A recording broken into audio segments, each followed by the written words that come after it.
नमस्कारम दोस्तों, HT motivation में आप सबका स्वागत है एक और मोटिवेशनल वीडियो के साथ। दोस्तों आज हम सुनने वाले हैं एक बहुत ही मोटिवेशनल स्टोरी जिससे हमें बहुत कुछ सीखने को मिलेगा। इस कहानी का नाम है ऊंच नीच का भेद। यह कहानी है महाराजा विक्रमादित्य की। दोस्तों महाराजा विक्रमादित्य अक्सर अपने देश की आंतरिक दशा जानने के लिए वेश बदलकर पैदल घूमने जाया करते थे। एक दिन घूमते घूमते एक नगर में पहुंचे। वहां का रास्ता उन्हें मालूम न था। राजा रास्ता पूछने के लिए किसी व्यक्ति की तलाश में आगे बढ़े। आगे उन्हें एक हवलदार सरकारी वर्दी पहने हुए दिखा। राजा ने उसके पास जाकर पूछा, महाशय अमुक स्थान जाने का रास्ता क्या है, कृपया बताइए। हवलदार ने अकड़ कर कहा, मूर्ख तू देखता नहीं मैं हाकिम हूँ, मेरा काम रास्ता बताना नहीं है, चल हट किसी दूसरे से पूछ।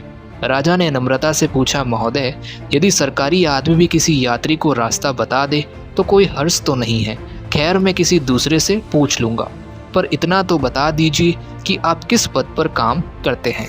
हवलदार ने भौहें चढ़ाते हुए कहा, अंधा है, मेरी वर्दी को देखकर पहचानता नहीं कि मैं कौन हूँ। राजा ने कहा, शायद आप पुलिस के सिपाही हैं। उसने कहा, नहीं उससे ऊंचा।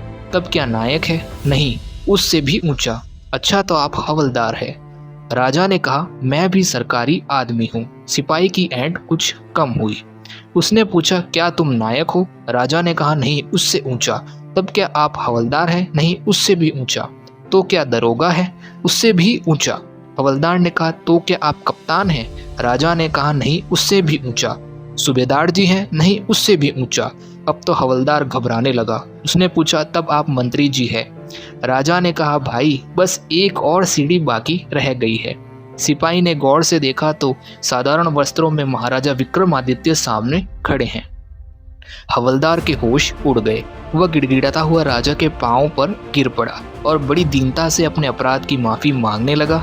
राजा ने कहा, माफी मांगने की कोई बात नहीं है, और उसे समझाते हुए कहा कि बड़े पद पर होने का मतलब यह नहीं है कि हम किसी निर्बल पर धौंस जमाएं, बल्कि यह एक बहुत ही बड़ी जिम्मेदारी होती है जिसे हर उच्च पद पर बैठे व्यक्ति को निभाना चाहिए। मैं राजा हूँ, इसलिए मेरा कर्तव्य है कि मैं पूरी निष्ठा से जनता की सेवा करूँ, न कि अपने उच्च पद पर होने का घमंड करूँ।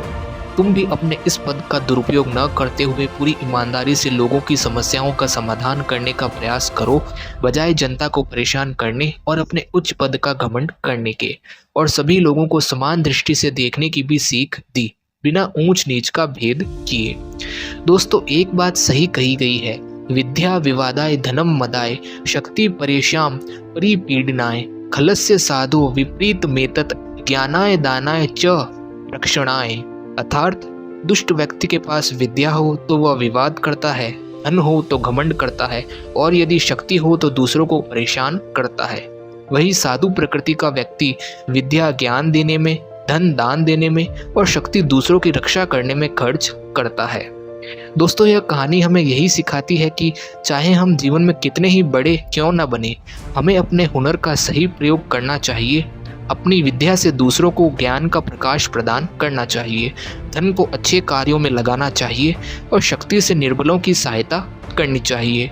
तभी हम एक अच्छे इंसान बन पाएंगे और सभी को समान दृष्टि से देख पाएंगे, बिना किसी ऊंच नीच का भेद किए। लेकिन यदि हम अहंकार में डूबे रहते हैं तो हमारा पतन निश्चित है। तो दोस्तों आपको यह कहानी कैसी लगी कमेंट करके ज़रूर बताएं। साथ ही लाइक शेयर एंड सब्सक्राइब करना भी ना भूलें और बेल आइकन क्लिक करके ऑल का ऑप्शन चूज़ करें ताकि आपको न्यू वीडियोस के नोटिफिकेशन मिलते रहें। तो दोस्तों फिर मिलेंगे एक और मोटिवेशनल वीडियो के साथ। धन्यवाद।